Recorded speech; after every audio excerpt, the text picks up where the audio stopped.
Jack, how are you? Doing great. It's a gloomy morning here in Kelowna, but the fire's still burning. I'm excited to do this. Awesome.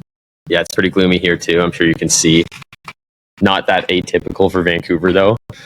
But yeah, looking forward to recording this conversation. I know I immediately thought you'd be a good person to talk to for this project, based on some of the things we've talked about in the past and just the kind of things you're up to. So maybe, I don't want to do the summary. I think it's much cooler coming from you, but I'd love to just hear, what you're up to, what you have been up to that led you to where you are today. I know you have basically 2 different business projects, so would love to hear about those a little bit. Totally. Yeah, I'll dial it back a little bit and start earlier. So my journey with all of this started, and basically everything that I do is about mental health. And that started because maybe 7 years ago, I was living in Toronto, working pretty hard and in a soul-sucking job, and just not in a good place with my mental health. And I didn't really have any role models or mentors who were actually teaching me here's how you take care of yourself while you work. Here's what a healthy lifestyle is when you're in this grind. Nobody was giving me that guidance. All of my mentorship, which was honestly pretty slim at the company that I was at, was keep doing the work, And it made me realize I was in such a tough place and I hit rock bottom, and I was damn, I can't live like this. I got fired from my job.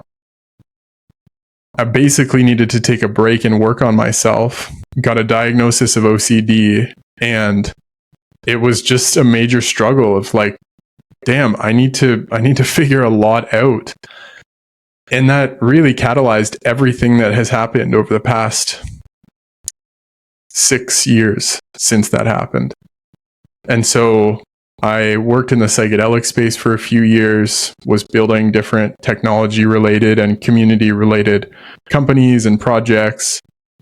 That's kind of fallen by the wayside. And now what has become a lot more meaningful for me is just working with people one-to-one and in community. So I call myself a men's emotional healing coach. I do a lot of work with men in relationships, but most of those men are high performers because that's what I am. I went to business school. I worked in these corporate jobs. I've been building different startups. So that's quite meaningful for me. I just hosted my first retreat a month ago. It was awesome. Men's retreat here in British Columbia, and just went really well. And now, just this week, I've launched, as of this recording, I've just launched a breathwork app for the computer for people who work online all day.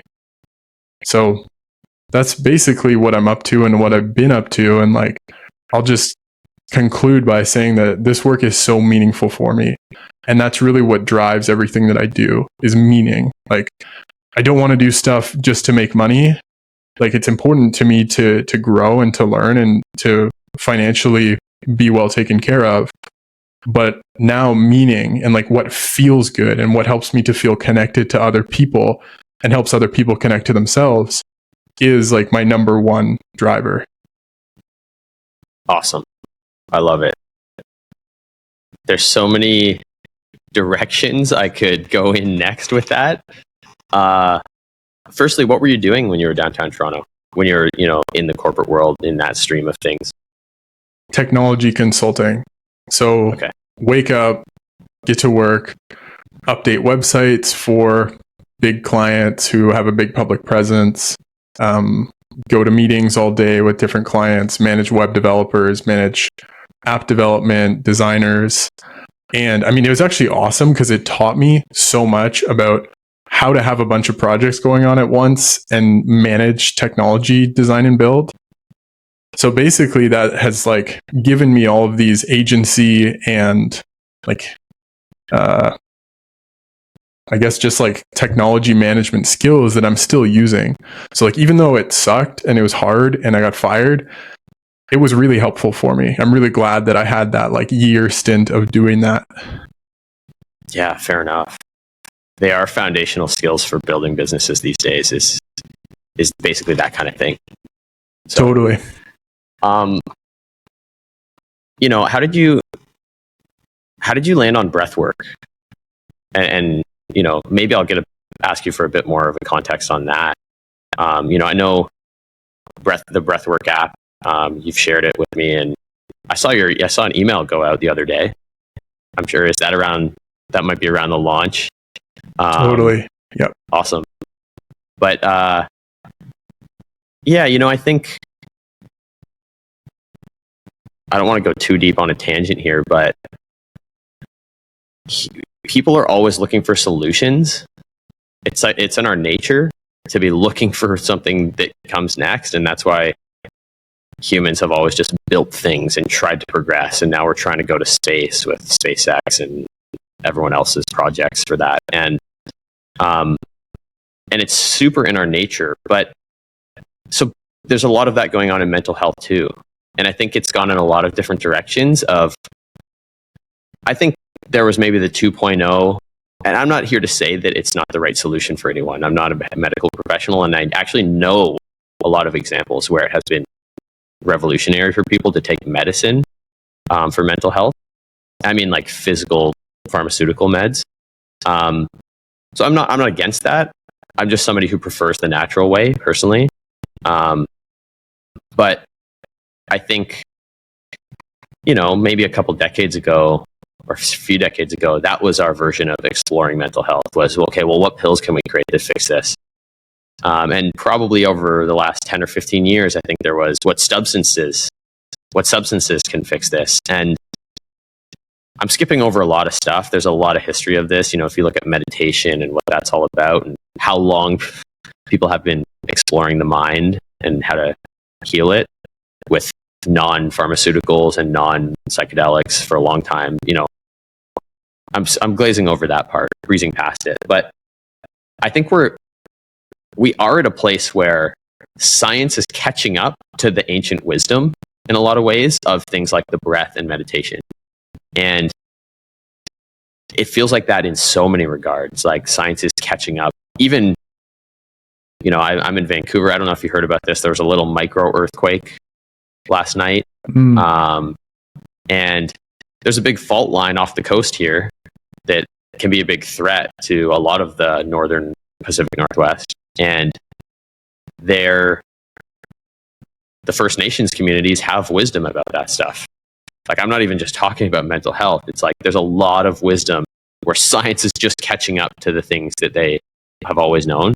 So the breath is a really fascinating one because it's so simple. We all do it. And there's so much wisdom about it and so much science catching up to it right now. So that ended up being a long rant, even though I said I didn't want it to be, but I'd love to hear what got you there. And you said you were trying out a bunch of other businesses and trying to work in the mental health psychedelic space. And, I worked with some nonprofits in that space to help them with some ads. And there's a lot of science around what those things are doing for PTSD and whatnot. But yeah, all in there. I'm just curious. Totally. Yeah. So couldn't agree more that it feels like a really important time with science and spirituality, the modern and the ancient, really coming together to say that breathing properly is really good for us. James Nestor's book Breath came out something like 5 years ago and really was the first book of its kind that's like, here's all what modern science is saying that backs up what all of these ancient traditions are doing. I came to Breath because when I was diagnosed with OCD, speaking of modern medicine, they were like, I went to a psychiatrist. The psychiatrist said, you should take Zoloft. This is like the standard first line of response for obsessive compulsive disorder. And for me, it was just all of this looping, like these thoughts over and over and over again.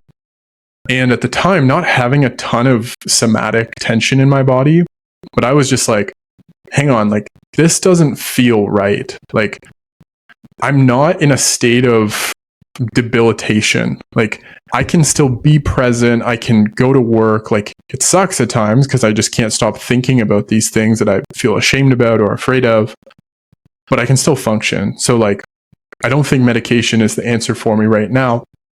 Excuse me. I don't think medication is the answer for me right now. I think what I actually need is to do some deeper research on how to heal this. Like, what's the root of what is going on here? That's how I got interested in psychedelics. Because I did a Google search, was looking at all of these treatments for OCD, and there were 2 papers on the treatment of obsessive compulsive disorder with psilocybin in like 1 or 2 guided sessions with a bigger dose. I was like, like what's going on here?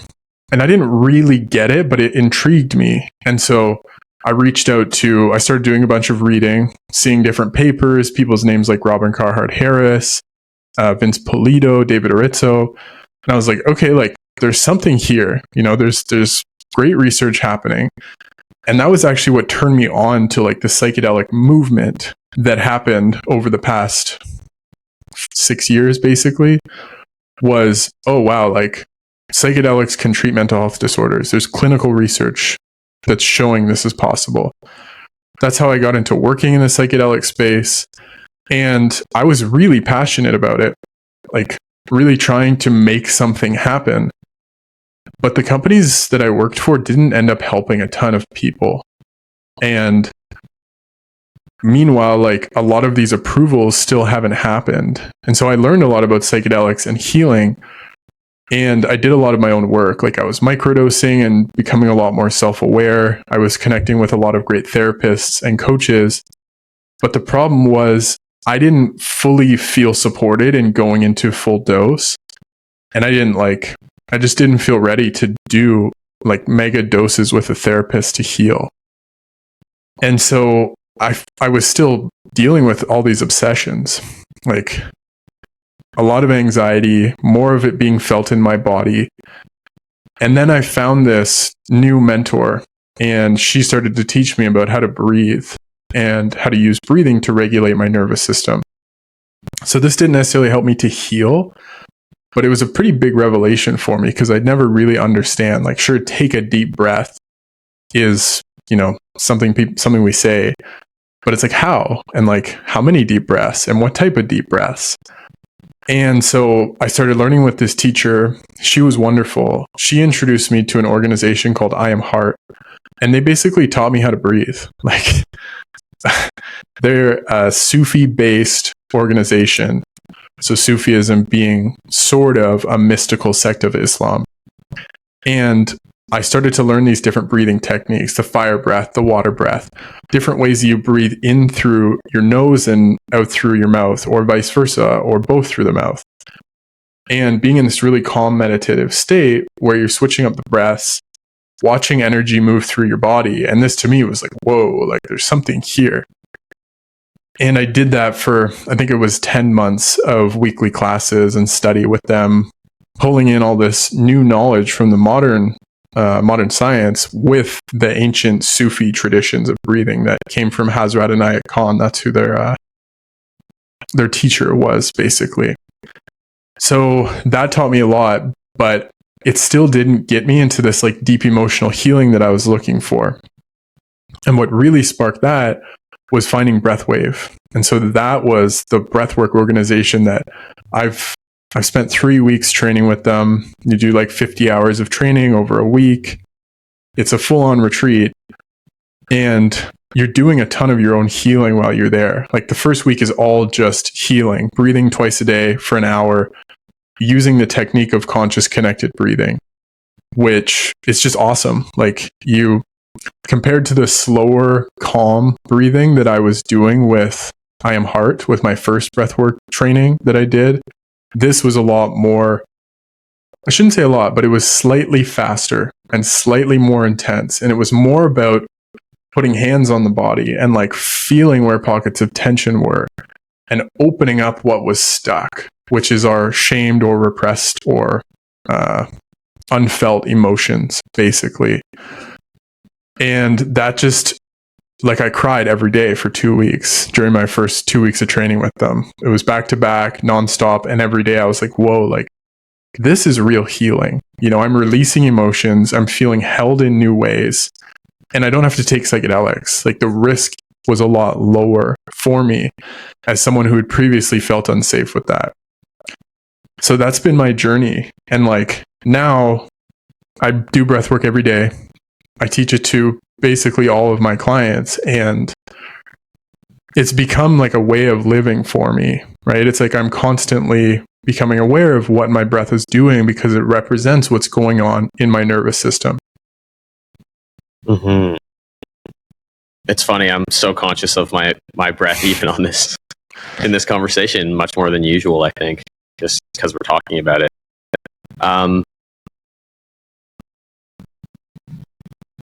I think one thing that makes me, firstly, the James Nestor book was revolutionary for me. So that's the only real name that you threw out there that I can relate to, that I know of. I just wrote down a bunch of the things you said, so I'll have to look into those later. What do you think are the basics of healthy breath? I think there's a few different angles or a few different topics about breath, and there's just, what does healthy breathing look like? What should we be doing? And then there's, going through a proper breathwork session and working on something, or at least doing it in a meditative sense. I think the James Nestor book was really eye-opening for me about, again, I always find it super fascinating, the First Nations communities and wisdom that's been passed down over millennia, like thousands of years of just seeing how somebody acts and how their entire life unfolds, or habits of their breath and how their entire life unfolds. Like, that wisdom is acquired so slowly, as opposed to nowadays we go into a scientific method and determine things by looking at thousands of people over short periods of time. What would you say are the basic principles of healthy breathing patterns and how to do it? Yeah, great question. So I had someone say to me yesterday, I tried Wim Hof breathing and I started to feel really anxious, and now I don't know if I should be doing it still.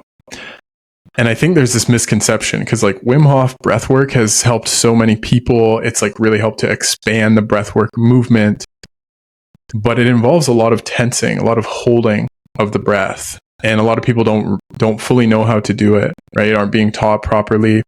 And even if they are, they're still holding the breath at the top and at the bottom. And so it's putting us into this state of suspension, which can often result in tension and pressure. An easier and I would say healthier way for most people that's more approachable is just learning to feel what tension feels like in the body and how to breathe more fully so that that tension can be released. So for a lot of us, we stop breathing in the belly when we get anxious. We just tighten up and start to breathe shallowly up here in the chest.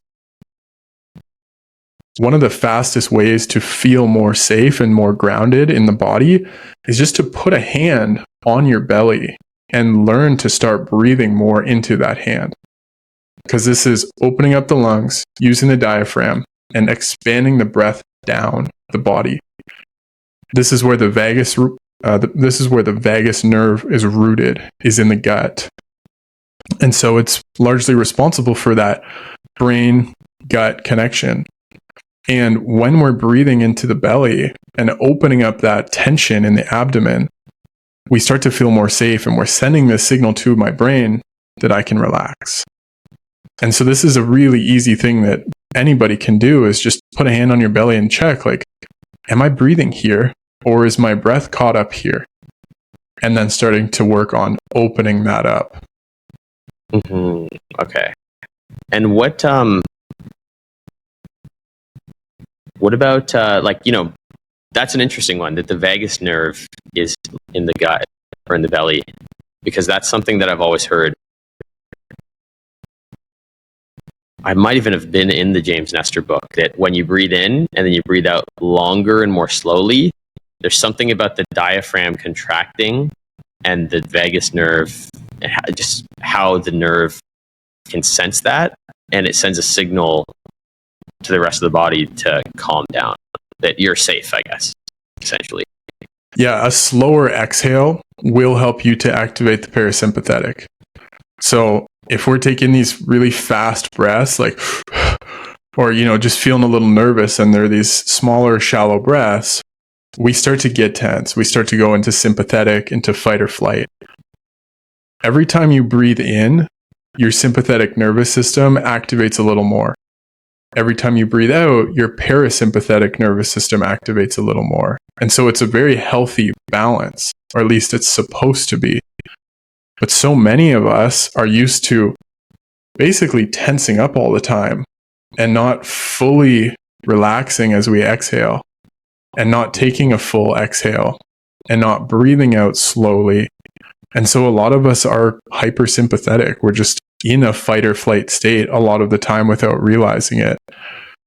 So this is why you have techniques like 4-7-8 breathing, where the exhale is twice as long as the inhale, is because you're spending more time breathing out, and that's helping you to activate that parasympathetic, which is calming you down. Mm-hmm. Okay, that makes perfect sense. What about nose breathing? Yeah, I mean, what are your thoughts on that? And maybe I'll tell you my challenge with that makes me ask. Sure. That was one thing James Nestor talks about. I think I'm maybe one of the most memorable points from his book for me is that he states that it actually is better for your body. Oxygen enters the bloodstream better, or something like that. And over the course of an entire lifetime, that can actually make a difference. And I'll tell you my issue, and I've actually been trying to solve this with a naturopath, and I can't really get any answers. But when I go to bed, my nose gets a little more stuffy. And so I'm trying to, even if I'm sure you've heard of hostage tape. For anyone who doesn't know what that is, they might think that's really strange, but it's something you put on your mouth that forces you to nose breathe when you sleep. I don't have an Oura ring. I'm a more of a Garmin watch type person, but I know people who track their heart rate and everything with their Oura ring, and they say that when they put hostage tape on, their sleep quality immediately goes up. And I struggle with that a bit because my nose gets stuffy before bed. And I physically, just before bed, it's very strange. I've been trying to do allergy tests, but so that's something I've been wondering a lot about, is the significance of that, the nose breath versus the mouth breath, and what is the legitimacy behind that, et cetera, et cetera. Yeah. Well, first, I just want to say that does sound like a struggle. It sounds frustrating, right? You're being given this wisdom, this is the best practice, and it's all over the media. And then you're like, why can't I do it? Right? Like, this is annoying. And then as far as actually doing it, I don't deal with this very often, but sometimes my nose does get stuffy right before I go to bed. And even if I'm not getting sick or something like that, I just sometimes start to have trouble breathing through my nose. One thing that might be helpful is a HEPA filter, like a certified air filter. Maybe you already have one. Another thing that might help would be to lie on your side. For me, sometimes I notice that when my nose is stuffy, one side is more stuffy than the other. And so if I try different sides, maybe one of them's more clear and I can start to breathe. But honestly, I don't want to say that that's the answer. Like, I don't know. This isn't something I deal with a lot with my clients. And I will affirm that nose breathing is really good for you. Like, I have tried to be so passionate about nose breathing and so committed that there have been months where I'm just trying to run every day with my nose, breathing through my nose, and my mouth is closed. But I have a deviated septum, and it's not major, so I can breathe through my nose pretty much all day. But when I run, it starts to get irritated, and it's just painful, and my eyes get bloodshot, and so I just have to stop. So I haven't been able to fully live up to Nestor's, recommendation of like, be an athlete that breathes through your nose. But I felt the difference. I sleep better now that I breathe through my nose. I try to make sure I'm doing it throughout the day. And it is more calming. It helps to activate the parasympathetic a little bit more. I can't give you all the benefits. I can't give you all the reasons, but it is, he's right. He's good for you. And I've experienced it for myself. Mm-hmm. Okay. Well, good to know.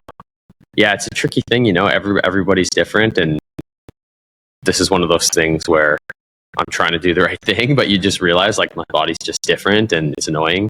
I also have same thing. I have a very slightly deviated septum. I can physically feel it literally if I stick my fingers up my nose. I can tell that one side like bends in, but it's not bad enough for anyone to recommend that I fix it because it's not going to actually solve my problems apparently. But anyways, I think your journey to getting here and being really interested in this and your pursuit of meaning is something that I think a lot of the people who I am going to talk to and have talked to on this show have in common. I think it is a bit unfortunate, but it is the reality. If your car is running completely fine, you're not going to be doing anything to fix it. And it's the same thing with your mental health. I think mental health, we all know the issues are rising right now, and I'm sure there's a lot of reasons. There's things we all do every day, like scroll through social media, that have been proven to cause things. So there's a lot of things we know aren't good for us, and we do. But do you find that you found quite a bit of relief, or you've been able to manage your mental health better with a lot of the modalities that you do nowadays? It's a great question. Honestly, yes, but yes, breath work helps me. I do it all the time. I spend a lot of time stretching, doing yoga, exercising. These things help a lot. I'm pretty attuned to what my body needs. But something that I'm still figuring out that my eyes have really just been open to recently is how important good nutrition is. And for me, at least, I can only assume this is the case for a lot of others. I had an idea of what good nutrition was that was wrong. And I was like, yeah, I just need to eat like plenty of protein and make sure that like I'm full and add some vegetables here and there and I'm good. Try to stay away from sugar and like McDonald's and stuff. I recently got introduced to Karen Hurd's work, and she's a nutritionist, and she is so tuned in with all of these different mechanisms in the body. And what I realized is that hormones play such a big role in mental health for people who are biologically male and people who are biologically female, like a massive role. So for me, one of the biggest issues that I've experienced over the past 5 years, 6 years really, is just insane amounts of stress. And breathwork has been helpful for it, but really not the full solution. For somebody who's like working online all day and they start to do more breathwork, it might be enough. But for me, who's basically been like someone with severe or like moderate, at least, mental health issues, like all these ruminating thoughts, hearing screams in my head at times, like nightmares, like I don't want to make it sound like I'm a victim here. Like it's my journey. It's been quite meaningful, but this is challenging stuff to work with. And like breathing alone for me hasn't been enough. So with my nutrition, Karen Hurd did this podcast with, I don't know what his name was, somebody else. And she's talking about the importance of dietary fiber as a means of flushing out stress hormones. I started eating oatmeal every morning and beans basically for the rest of the day, like as a snack before bed, garbanzo beans or black beans, like basically any bean will do because they have so much fiber. And, we all know that fiber is good for your bowels, good for your movements, but it also flushes out the bile in your stomach. And so I was someone who used to burp a lot and I couldn't lie down after I ate. I'd have to wait like an hour. And I was just constantly having these gut problems. It turns out I wasn't getting enough dietary fiber. And I wasn't flushing out these hormones like adrenaline and cortisol and epinephrine. Once I started eating dietary fiber like this all the time, I just started to feel so much better.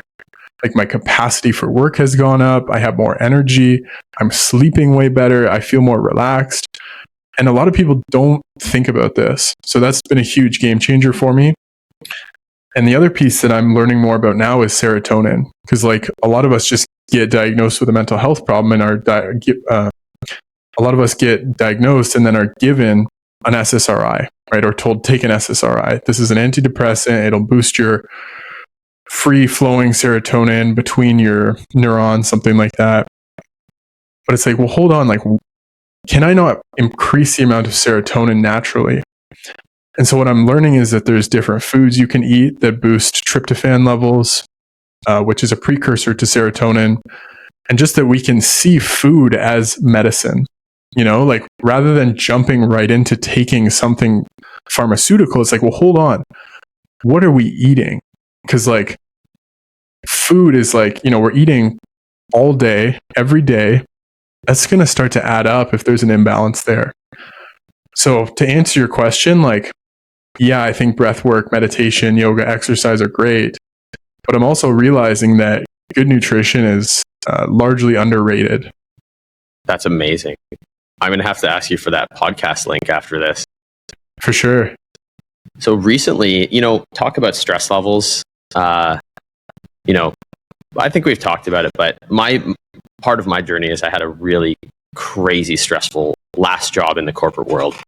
And it was really a toxic work environment. It was a brand new agency, but a big, huge corporate agency for the digital advertising work that I do today and always have done.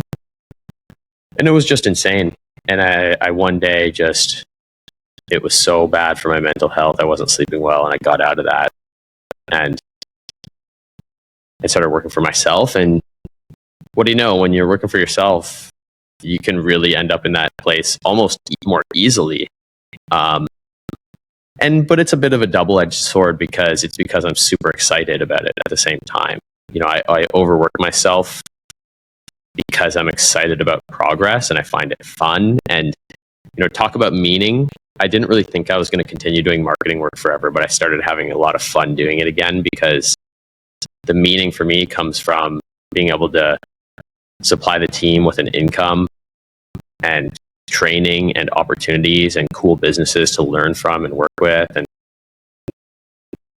I'm no longer just being bullied by huge corporate clients. I'm talking to small business owners and helping them do something for themselves and for their business. So I found a new source of meaning in the work that I always did and I had lost the meaning in, but I've gone through some crazy stress periods. And talk about hormones. It's funny that you bring that up because this is something I've been talking about with a lot of friends lately, but I talk about it in a different sense where I could feel that I was all messed up after like a crazy, 6 months of probably just going too hard. And I just didn't bounce back from it when I stopped working as much or had a better balance. And I started doing blood work and I realized that a lot of my hormones were completely out of whack. And so I've been seeing a nutritionist ever since, and doing regular blood work and very intentionally based on my own body's needs, picking what I should be doing next instead of just going, well, this is a healthy diet that everyone talks about. And I will say, the results for me are very different than those traditionally healthy diets everyone talks about. That nutrition is so person to person. And so, yeah, I resonate with that. Hormonal balances I've seen are so key. I was talking to my girlfriend about this, but I feel like there's probably certain vitamins I've discovered over and over again that I have low iron as an example. I've had low iron every time I've ever done blood work. Wow. And for the first time in my life, I'm starting to not have low iron. And I'm like, I don't know if I've ever felt this much energy throughout the day, like ever, I think I've gone my entire life being an adult, at least, not experiencing certain things. And it's like, nutrition is an amazing tool because your body runs on what you're putting in it. Beautiful. Yeah. And thanks for adding that caveat of like, it is different for everyone. right? Like all of our bodies are different. We have different DNA. I'm glad that helped. That's awesome. What has been the biggest lever for you in your nutrition? So I've basically my testosterone got really low throughout and that was one of the things where my nutritionist and other doctors who I spoke to, they were like, that's, I think, the main issue. And another thing that's a little more tangible for everyone is, maybe not everyone, again, nothing is for everyone, I feel like, with this stuff, but starting my day off with protein. You know what? This is something I will say I'm kind of forgetting. It's been like 12 months now of me doing this. But, you know, the truth is, and I have absolutely no doubt that it's really healthy for a lot of people, but I am into nutrition, and a lot of the content around that these days is you don't need as much meat as you think you do. You don't need as much meat. And that's fine, right? I think that is right for a lot of people. I've watched documentaries of people who do blood work and find that's actually the case. But for me, my naturopath looked at my blood work data and said, you don't eat enough meat. You just don't eat enough protein. And I was so flabbergasted because I do eat protein and I thought I was doing the right thing. And she was like, well, you know, it's different for everyone, but I'm just physically looking at your charts, and you literally need to eat more meat. You need to start your day eating protein, take all your supplements with that morning blast. There's a lot of things. To be honest, I take like 8 different supplements every day now. So it's hard to say exactly what it is, but I think the meat one is one that really surprised me. Really caught me off guard. Yeah, wow. Interesting. Because are you plant-based? I can't remember. I was for 5 years, but I was a horrible vegan. I was a vegan for, I think, 4 and vegetarian for 2 or something like that. And I just never learned about good nutrition. You know, I would buy those like Daya pizzas and the ice cream that was vegan, you know, and I'm sure you can have some of that stuff, but to me, it was like, I just need to get things that are in the category of vegan rather than doing it and really paying attention to like, what vegetables am I eating? Where am I getting different nutrients from? That was just so out of mind. And, you know, it was humbling because I got really skinny and I was lethargic all the time. I had low iron, like you spoke of. And so I'm meat-based now, and I just eat tons of beans as well. So it's like, that's what works for me. And I'm still iterating. Mm-hmm. It's funny, man. Talk about intuition. If you pay attention a little bit, it's not that hard to know what feels good for your body. For me, it's salads with meat, like a salad with avocado, like that healthy fat, lots of veggies, chickpeas, maybe some beans. It's almost like a burrito bowl at this point, and then some chicken or something on top. It's like, to me, I could eat that every day. I just feel amazing after eating it. And my girlfriend eats that and feels empty. Wow. Which is, I would have thought, you know, I don't know. She eats that and she's like, I feel like hungry and not energized after eating that. So, you know, I guess it's different for everyone. So to ask a little bit about your breathwork app. So how does that, you know, what is the vision with that?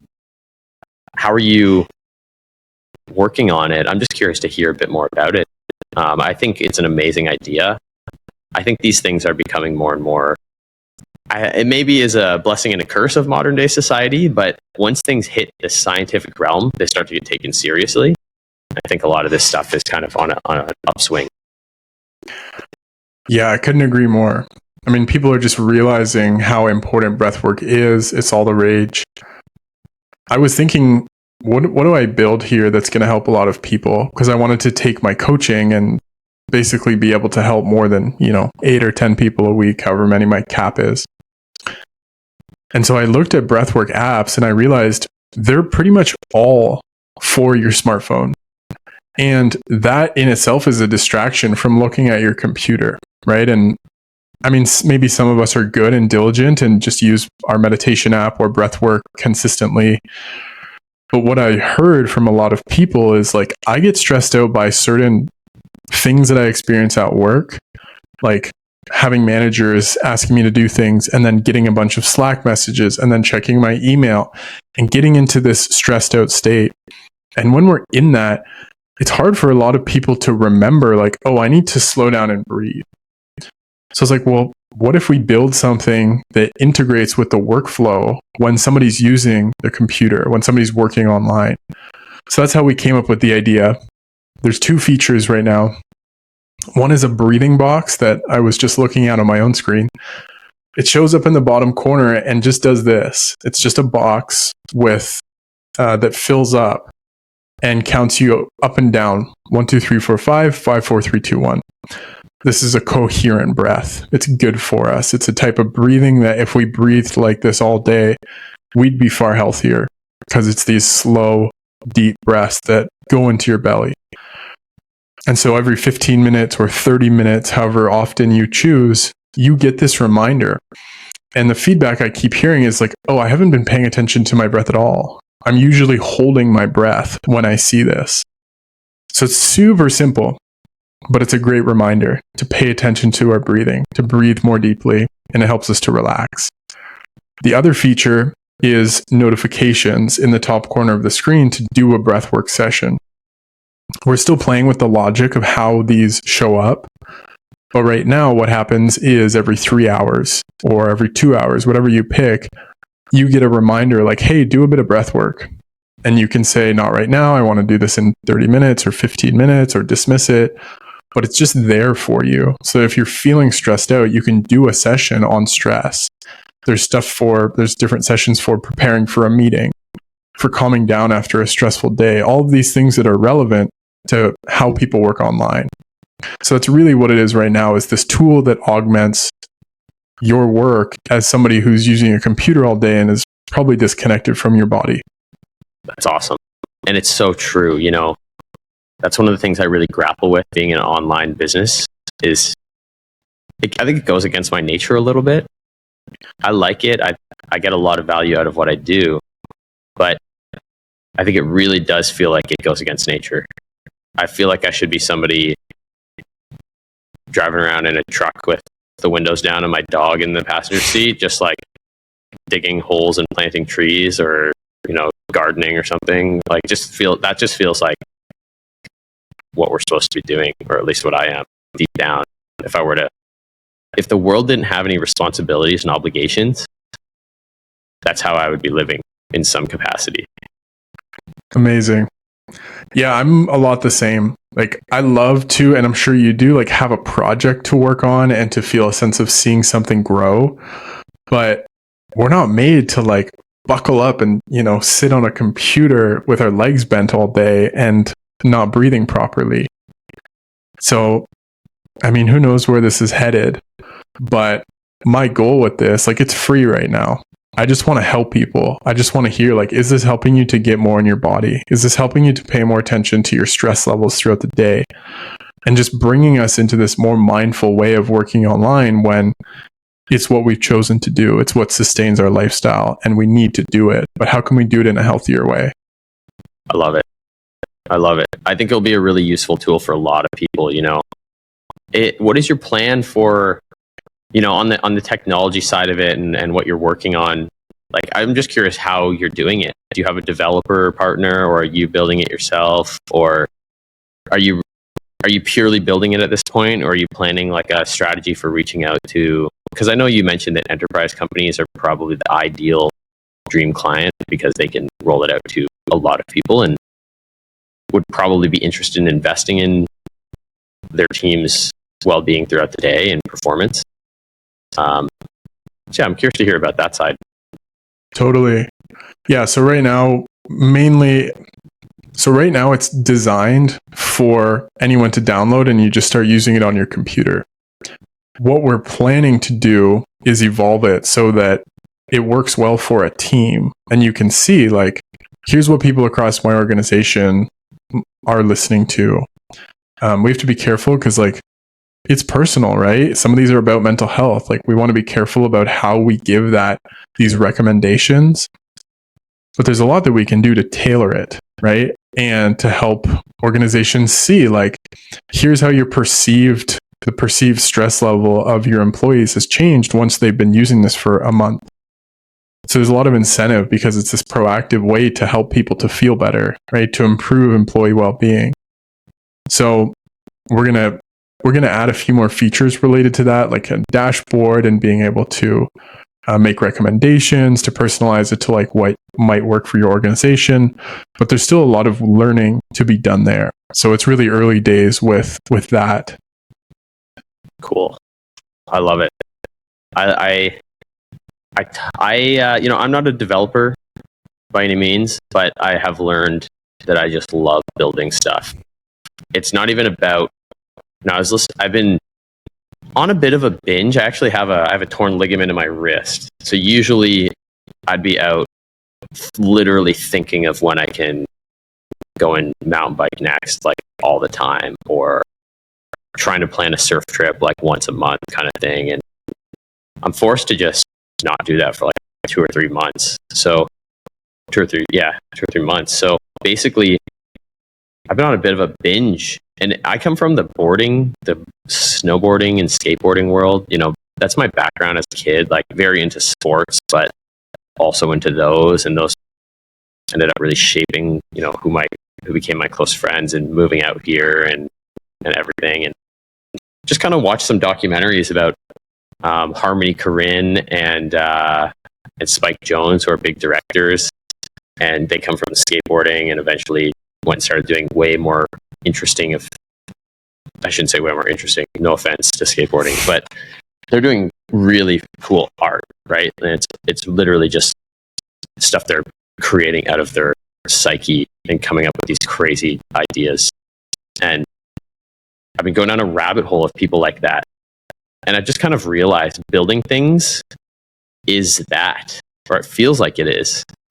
I started watching, I've been on a bit of a rabbit hole about this artist named Coulter Jacobs in LA, who just does some pretty interesting art. And he talks about, he's like, it feels like I have no choice. I have to be doing this. I have like this anxiety whenever I'm not doing it, when you're like halfway through the progress of the process of creating something, but you haven't finished it.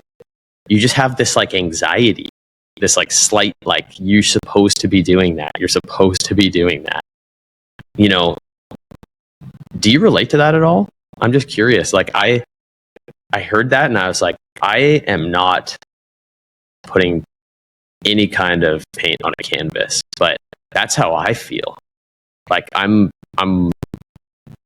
just am like working on all these different puzzles to get to the next stage so that the next thing can happen. And as you know, I've been really behind schedule and doing a bunch of stuff with my meditation website, but I'm kind of on a roll right now. And that's how I relate to just building and working on stuff. Like you're just kind of so compelled to do it. And sometimes I wonder if that's like an obsessive quality or just like the like, now I've started to just think that's just what people who are compelled to create are feeling all the time. Well, you're talking to a guy with obsessive compulsive disorder. So let that speak for itself. Like I love having a project to work on. And I'm not as type A as I used to be, which has been really interesting. There's 2 things that's sparked that. One is I did neurofeedback, and I don't know, have you ever done like a QEEG where they're doing the full brain map and helping you to understand like here's where your brain looks different than most people? No. Okay, or I should say than the average. So there's a clinic in Vancouver called Swingle, but there's all kinds of different places you can do it. The good ones, in my opinion, are the ones that are doing a QEEG brain map. And they will look at 16 points or 20 points, all these different areas of your brain to measure blood flow and what is like the speed of operations, basically. So it's like a measure of electrical activity. And for me, it was like quite obvious to them. I basically sat in the chair and did the study, and they said, do you want to tell us what's going on for you? Or do you want to do you want us to say what's going on, or do you want to tell us? Like, who's going to speak first? I was like, just tell me what you see on the scan. And they were like, okay, you have an inability to relax. You don't sleep well. You have these anger issues. Like, the list just went on, and I cried because like, nobody has seen me like this, and you haven't even asked me any questions. And so that was really amazing for me, because I realized like my brain was dysregulated. And so they did all this work on me. You're going in, you're looking at these lights, listening to sounds, and it's feedback for what your brain is doing. So they're training your blood flow, your brain activity, to basically be more ideal, more optimal. And they, at the end of my 20 sessions or something like that, they were like, do you want us to leave a little bit of extra type A in there? I was like, leave some. But what I noticed after that was I was able to relax more. I was able to put my work down a little bit more. And since then, the more I've continued to value myself, I still feel these strong compulsions to work on things, but it's things that actually matter. It's not just like, I need to do this to feel safe. I need to work so that I have something to focus on to keep me away from my thoughts. But it's like, I just want to work on what I'm really passionate about. And it's been really nice because I have a better filter now of how I'm spending my time. I'm not as busy as I used to be, but I'm still getting things done, and it's the things that I want to be working on. That is amazing. I'm going to be looking that place up right after this call, probably. So oh man, this is so fascinating, because, there's a lot of biofeedback devices out there nowadays. When I was trying to decide whether to get an Oura Ring or a Garmin watch, I went with Garmin watch because it's just a bit more functional for my lifestyle. And like I said, I'm mountain biking and running and hiking and stuff. But it's fascinating being able to look at that data. I unfortunately am not wearing it because I feel very strange wearing it on my right wrist, and I'm wearing a brace for a long time. But the awareness of things that you don't have, like, maybe at one point in time, we were so in tune with our body that we were aware of everything. And I think there are people who have that gift still, or they have worked on it. I think it is a skill. But the awareness of certain things that the health data and the sleep data and all that stuff has done for me is really fascinating. And I always find there's this weird dilemma where it's like, well, why shouldn't... Are you then just like obsessing and commodifying your own health kind of all over again? And it really is just about sitting with yourself. And, I have found that meditation has made me a lot more aware of how I feel, because you sit down, you pay attention to your body and feel it every day. And you start to notice when something is off, because you are so used to noticing the way it usually is. That awareness, you have something to compare it to by practicing.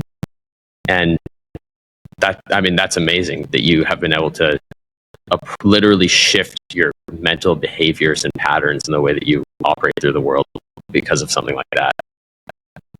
How does it work? Do you just go in and do a session, or is it a multi-session thing, or? Yeah. So you go in, you do a scan.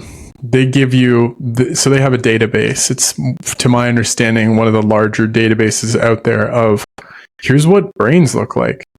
And we're all neurodivergent, and this is one measure of that. Maybe somebody has more, activity in the imaginal part of the brain, the visual cortex or spatial visual cortex. I don't know the different regions, but you can see like, this person's brain is like this.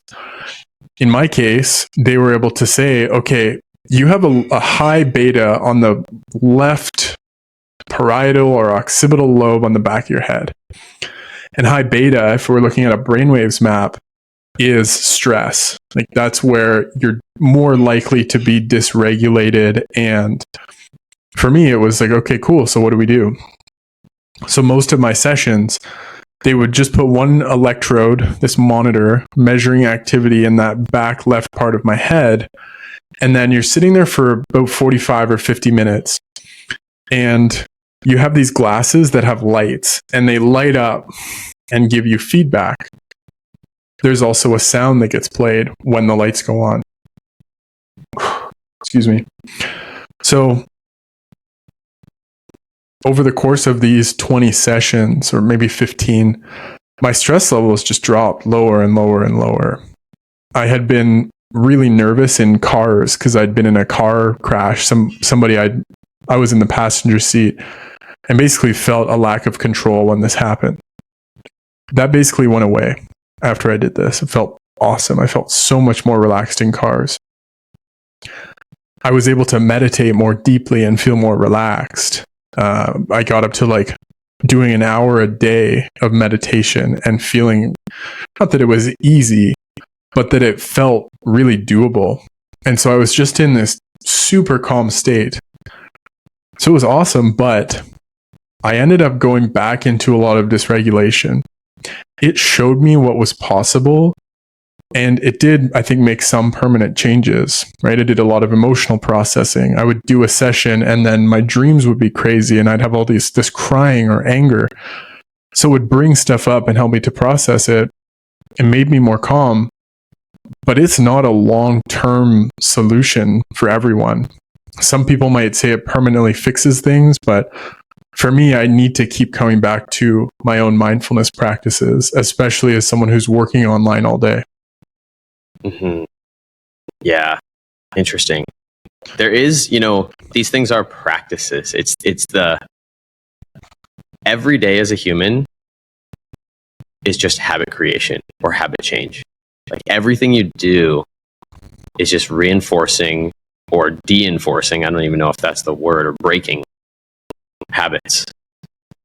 And if you just go and live your life and you're not reinforcing those practices that keep you feeling good or keep you feeling better, then you're creating other habits. You're just maybe going back into the habit of normal life without having your coping mechanisms. At least that's how it feels for me. I can tell if I go a long stretch without meditating and journaling or just taking time for myself, and I can feel it immediately. It builds up, and it just is almost like something that has to be done at some point. It's almost like I'll have to cancel plans to go and just sit at home and just do some relaxing. So I can absolutely relate to that. Still amazing. Nonetheless, I'm going to have to look into that. I'm just curious about the health data. That stuff fascinates me. I do like to keep these conversations somewhere around an hour-ish. I'm not tight or restrictive on the time, but what you're doing now with your coaching, what you're doing with the breath work, what do people need right now? Like, what do you think people need? Like, you talk to a lot of people who are actually going to you for work and to talk about things that they need help with and to work through things. What do you feel is the answer to that, or an answer to that, based on what you're seeing and at least the kinds of people who you work with? I love that question. And my somewhat, I would say, fairly universal answer is people need more connection. Right now, so many people are numb to their emotions, to what they're feeling in their body, to tension, and repressing a lot of stuff. And this creates this sense of I'm disconnected from everything. Right? I've been boxed into this way of living or working or just existing where I feel disconnected. And for a lot of us, it shows up as anxiety or depression or seeking escape a lot of the time, like binge drinking or just drinking often. And I feel like the thing that people need right now more than anything is just to have deeper human relationships, like to feel a sense of, I fully exist. I'm allowed to exist. All of these parts of me matter. because a lot of us don't have that. A lot of us are just constantly invalidating ourselves and ignoring these little things and self-abandoning without realizing it.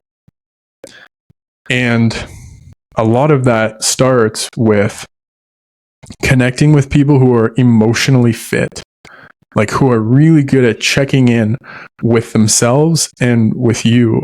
Because once we start to feel this sense of like, oh, this is what it feels like when I'm living, when someone cares about me, when my emotions are validated, it helps me to feel more connected to myself and to other people. And I think just in today's society, that's totally, for a lot of us, it's far from perfect. Wow. When people self-abandon, what are the things we do that self-abandon? It's just a question that came up for me. Totally. There's a good book on this for men, No More Mr. Nice Guy by Robert Glover. In general, self-abandoning is where you or I have a need that we don't meet because we're trying to feel safe.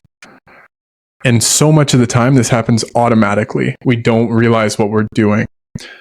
But some common examples are giving up too much of our time to other people or to our job, like checking our phone after work hours when really what we need is to relax and take care of ourselves.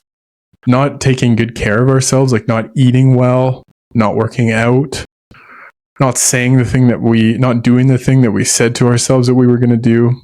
It's any time where we're just basically abandoning our needs. We're not taking care of ourselves because we've learned that in order to feel safe or survive or feel accepted or loved, I'm just going to behave a certain way. I'm not going to be my full self. Okay. That makes a lot of sense. That I can completely relate to. And I went through a stage in my life where I realized that this was a real problem for me. And I read that book along with probably a dozen other ones. It was a really transformative era for me, let's just say. Maybe as far as closing remarks go, did you have anything you want to share? I think my question would be, I guess, probably any closing remarks you have, but also what excites you right now? I think I can probably guess some of the things, but as far as like right now and what you're building and, where you want to be and what you want, you're somebody who's deeply in pursuit of meaning in the work that you're doing. What is that meaning? Like, what are the things that excite you that you're looking for? And anything else you want people to know about, feel free to, or any closing remarks on just the things we've talked about. Cool. I love all these invitations. Something that I'm really excited about right now is I just signed up for my wilderness first responder training. So it's like 80 hours. You learn how to help make sure people are, deal with medical problems in the bush, in whatever kind of outdoor conditions where you don't have a hospital nearby, to start guiding trips, to start doing these different adventures more in my own life. That feels really good. I'm also excited about sharing more of what is working for me because I'm still in my 20s. I have so much that I haven't figured out and haven't learned. And the most meaningful work or things that I share are what I'm doing for myself. And so it's this like embodied knowing of like, this has worked for me and I want to share it with other people as a means of connecting, as a means of helping people. That feels really good because it means I'm still taking care of myself. Awesome. Yeah. And then the final closing remark that I would share is just to remember, like, how we breathe is how we live. Everything that we're experiencing is going to impact our breathing pattern. And the more we can learn to pay attention to how we breathe throughout the day and work to breathe more fully, more slowly, the better we're going to feel. There's one thing from the James Nestor book that just came to my mind based on you saying that, is how he talks about how apex predators, he talks about at one point about how apex predators have the slowest heart rate. They're calm. They don't need to be reactive. And it is a choice it's hard and it's not easy to work on it and it takes time, but you are the most effective and the best version of yourself when you can keep cool and keep, stay cool and keep your calm. And the breath is a huge tool for that. Beautiful. Yeah, I love that. So where, I know you have obviously your business and the tools. Do you want to share where people can find the tool or the tool that you're building for breathwork and just you in general? For sure. Thank you. So the website is getrelease.app for our breathwork app.